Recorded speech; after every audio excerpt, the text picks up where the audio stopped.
Hi everybody, it's Rosetta here. Welcome back. Just continuing to work on my mixed media art book. Just putting down some pages, different colours. I always like to start with the base of book page, different book pages, different shades of neutrals, I suppose you would call them. Also different languages. I've got different language books, so French, German, Italian, English. So I just use a different arrangement. I do put some upside down, sidewards. I don't care how they're positioned. It's just the background. It's going to be going over with paint and gesso and things like that. So just starting with my base, finishing here, and you can see the different shades, which is great. I'm still using my vinegar based decoupage glue, which I really want to use up, so I'll be using that for the base. It does take a little bit to dry. It's the only thing that I don't like about it, but that's all good. So yeah, just drying that, and I'm going to use that for my base, just using my homemade gesso here just to blur some of the lines and some of that script. Just using the palette knife, and then I blur it with my fingers. So yeah, this one didn't turn out as I thought it would. I thought it was going to turn out one way, and then it surprised me with the finish on how it actually turned out. You'll see the process if you watch to the end. But this is a little bit different to what I usually do. It's an experiment that I did that I was sort of thinking about it as I was going, and it was just an experiment. So I'm just using this Memento ink pad and using it like I would a Tim Holtz Distress ink pad. So just using a Northern Pine is the actual colour. It's just a dark green. Really love this colour. And just using it like I would a distressed ink pad or any other ink pad that I have, and doing splatters, and now using the fan brush just to create some marks there. And I never waste the ink that's on the mat, so I also put the book in the ink as well. So waste not, want not, and I find it just gives some nice impressions there on the book. Just using my acrylic ink now. This is just a watered down acrylic ink in the green that I've already mixed up with a little bit of black, so it's a darker green. I'm going to mix it up with my mixed blue and describe what sort of blue this makes. It's even a greeny, I wouldn't even be able to describe that colour, but I love the colour it makes. Just making some marks now with my palette knife, just to create some interest in the background page. So like I said, this didn't turn out as I thought it would. I thought it was just going to be as I usually do, the background pages and then just put some focal points using either vellum or some fussy cut items that I usually do, maybe some stamps, but it didn't turn out that way. Here I'm just using a credit card just with some white acrylic paint just to make some marks also on this page, and creating a bit of just dimension in the imaging, just playing around. And I love doing this because really it's only a book. I'm only doing it for myself, and I just enjoy the process of it.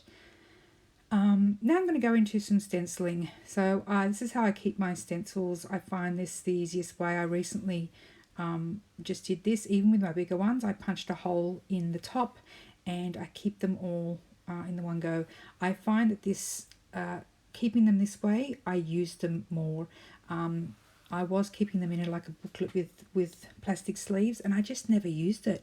Never got the booklet out and used them. This time I'm using them more. So here I'm using a gold pigment powder, mixing it with my gesso, just with my palette knife, really mixing that in, and I want to create a little bit of texture on the page with this circle stencil, and I love how this turns out. It just puts a little bit of texture. I would have liked it if it was a little bit more gold, but didn't know what to mix the pigment with just to make like a paste, but really sparkly paste. I'm not sure how to do that. I just got to experiment a bit more. So I just had my gesso on hand, so I thought I'd just use my gesso. So being white, obviously it dulled the gold a little bit, but I still love how this turned out, and I love that colour with that dark blue green colour. I can't even describe it.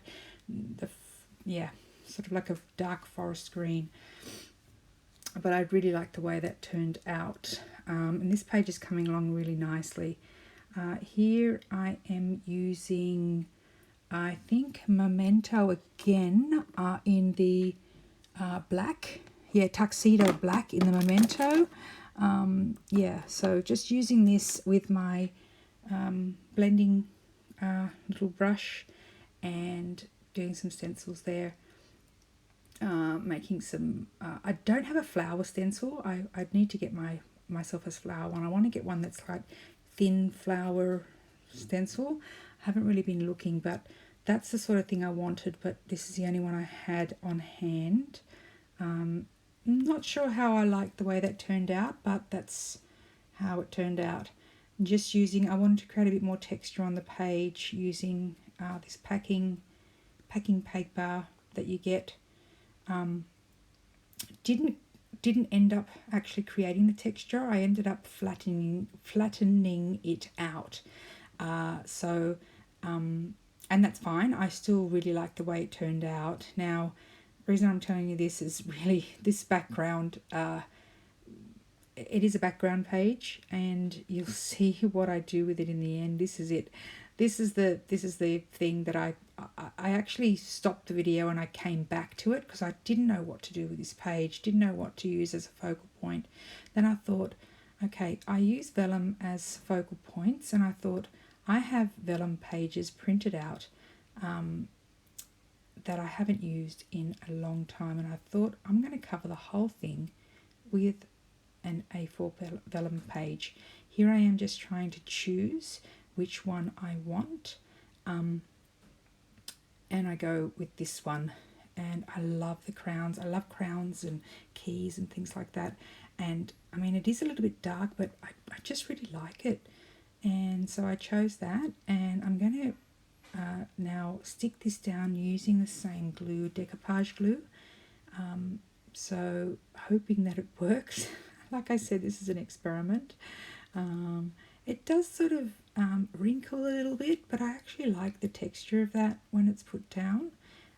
So here I am just putting that down, and when you stick it down, the background comes into focus more, and so you can see that text coming through and those elements that I created with the splatters of paint and the darker paint coming through, even the gold little round circles coming through, and it's just really subtle, but it does come through the image, the Vellum image, and I just really liked how this turned out. It was an experiment, but I really liked it. It did crinkle, as I said, but hey, what can you do? I don't think there was any other way of doing it without it crinkling. I could have used the craft glue that the one that you use for fabric, the really smelly one. I've forgotten what the base is on it. I've just got it in my hands now. I'm just trying to yeah, it's the Fabri-Tac sort of style glue. I could have used that, but I thought better of it. Maybe next time when I do a page like this, I will use that, and I'll see if it made any difference. But you can't really see the crinkles. You can a little bit, but I really love it. And now I'm just using the watered down white acrylic paint with the splotches. When it dried, it didn't go, it just went really opaque. It didn't go as bright as not opaque, it went pale. It didn't go as bright as I wanted. So I'm using this chalk paint. It's just from Kmart here in Australia. It's the Anko brand acrylic chalk finish paint, and it's just in a like a creamy sandstone, I think it's called, colour. But I do like how this turned out. So here it is, the end product. I'll give you a closer look. As you can see, it's still a tiny little bit wet. It's probably going to take a while to dry, but I really love how this turned out. It's a little bit gloomy and dark, but you can see the background really coming through that vellum. So I hope you enjoyed the process of this. I really enjoyed it. It was an experiment and I love doing new things. I hope to see you again in another video. Bye bye.